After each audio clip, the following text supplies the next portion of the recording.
Good morning everyone. आज हम लोग को चैप्टर 4 रीड करना है, ठीक है। Sound of vowel E, look and read. E double G egg, L E G leg, P E N pen, D E N den, T E N ten, N E T net, B E D bed, H E N hen, J E T jet, B E double L bell, W E double L well, R E D red,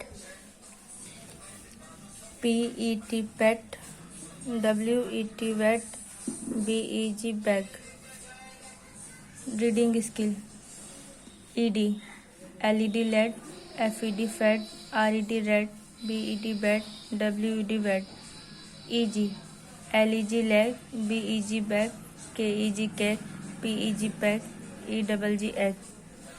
E N, P N pen, H E N hand, D E N den, T E N ten, Y E N yen. E T, S E T set, G E T get, B E T bet, N E T net, J E T jet. E double L, B E double L bell, Y E double L yell, H E double L hell, C E double L cell, F E double L fell.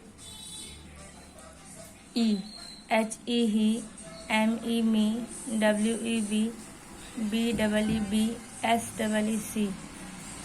Okay, इसको आप लोग read करेंगे।